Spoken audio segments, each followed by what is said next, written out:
Hello friends, welcome to my channel here at Techies. This is our Angular 19 signal query series. So in my last video, I have explained ViewChild and ViewChildren. For the continuation of this video, we can see ContentChild and ContentChildren. Okay. So here I listed out all the topics. We can go one by one. So first we can see what is this ContentChild and ContentChildren, and then we can do the basic implementation with at ContentChild and at ContentChildren. Okay. And then we can see the difference between ViewChild and ContentChild. Both are the query selector only, but it's having some minimal difference. I will explain. And then we can move on the signal queries with ContentChild and ContentChildren. So finally, we can do the migration from our normal at ContentChild into signal ContentChild. By using this migration command, we can do that. Okay. Okay, let's start the implementation. So in my application, we can use the basic component, app component. Okay. The same component only I have used while explaining the view child, and additionally I have created one new component, temp child. Okay, so currently it's don't have anything. We can just refer in our app component itself. Maybe for the better design, we can use the same mat card and we can remove everything. Okay, and we are getting the error. The reason is make sure we need to import the component. Okay, and the naming we can say content child. Okay, the text is coming. It's from our child component. Now let me tell you what is content child. So the content child also a query selector. It is used for accessing the projected content in our child component.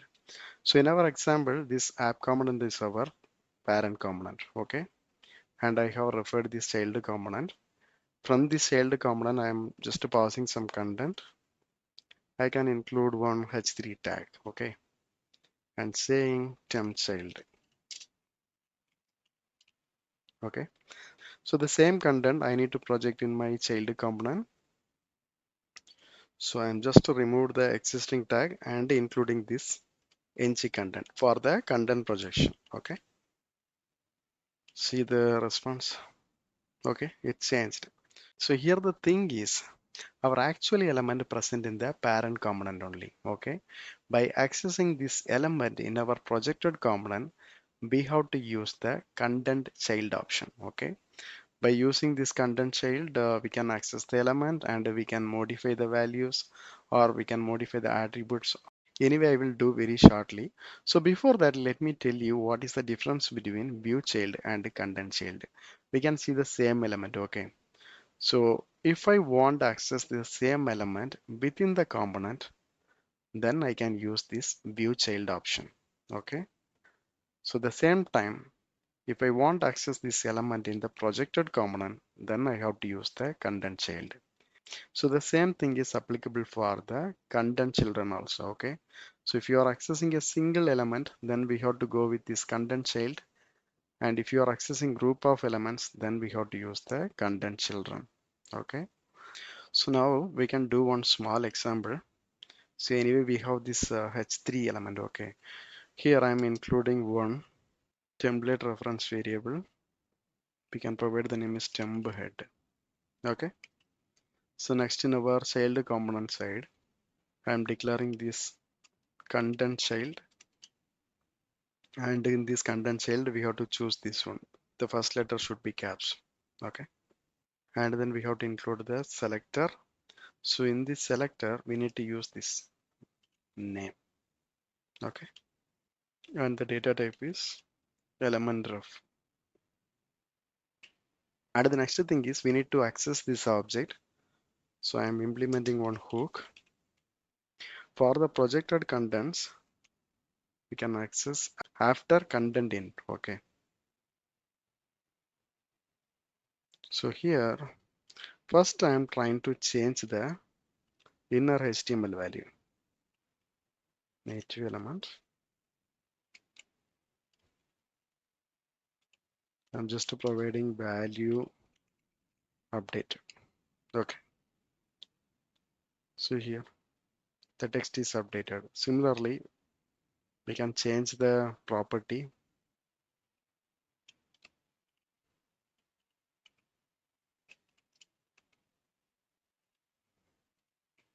and I'm changing the style color red.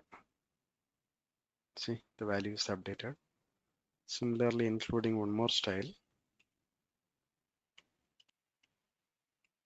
yellow. See, this is actually content child. Okay, next we can move on content children. So what I'm going to do, let me include one more element. Okay, I'm just providing term child 1 and a term child 2. So now if you look at the response, see the first value only changed, the text is changed and also the attributes are changed. The second one is there. The reason is if you have a more than one element and since you are used the content child, it will take the first element. Okay, since we are accessing more than one element, we have to go with content children. Okay, and again using the same selector, the object name we can give term2. This query list we can use the same element of. Okay, it should be capital. Okay, so the next thing is we need to access. So what I'm going to do, whatever change already we have done, I'm just commanding. Okay, so in this next line we can access this one term2.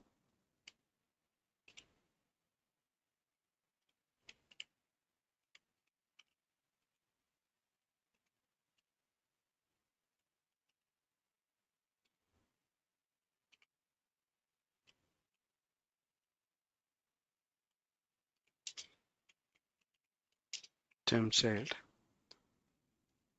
For knowing the difference, we can include the index also here. Okay,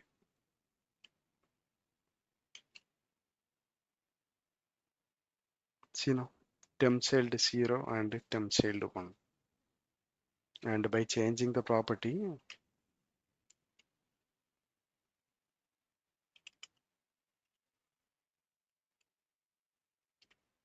okay,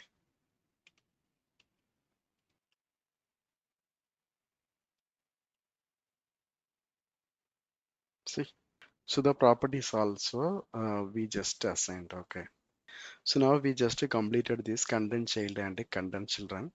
So next what I'm going to do, let me convert this into signal queries. Okay, we can use the same examples. For the reference purpose, I just commanded both. Okay,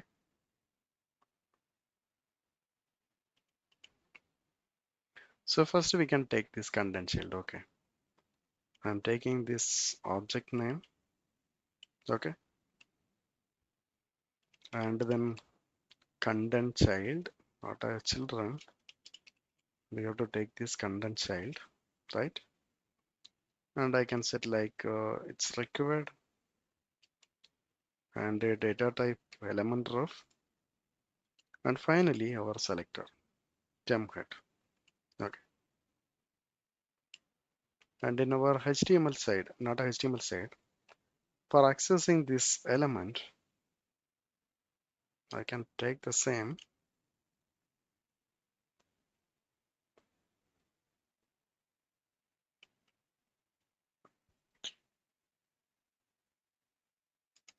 Okay, we are getting error in this native element.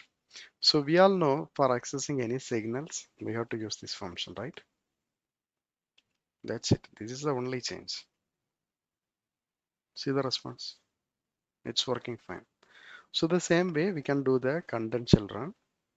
And again, first we need to include the object name, right? And then content children and our data type element ref. Okay. And finally, the selector value, the same, right? And in this accessing time, again, I just copied the same and I commanded everything. So here first we can remove this two array, it's not needed, and I used the function symbol, that's it. Other than that we don't have any changes. So if I just refresh my screen, so we got the same response using this signals. Okay, so finally we can try with the migration. For this migration, what I'm going to do, I'm just copying this section, okay, and included at the end, and commanding these changes, whatever things we have done, I just commanded, okay, and uncommented this, okay, and here also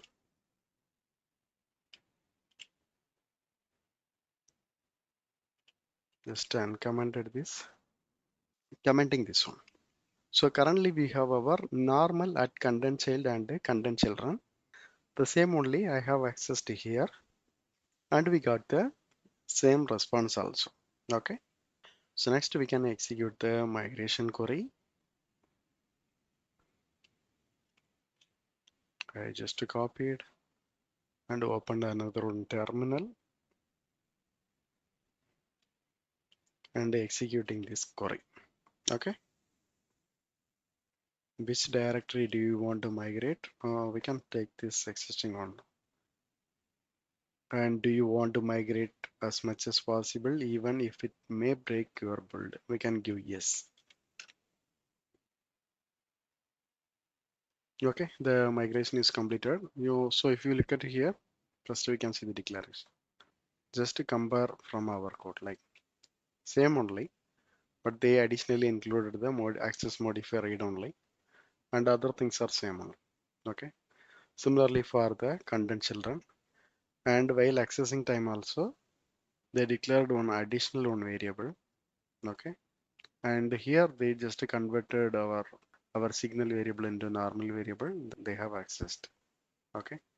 And in this content children time, directly they have used the function. That's it. Other than that, there is no more changes. Okay. So I hope you got a better understanding regarding this content child and the content children. So still, if you have any doubts or clarification, please post in the comment box. And also, please don't forget to subscribe my channel. Thank you. Thanks for watching.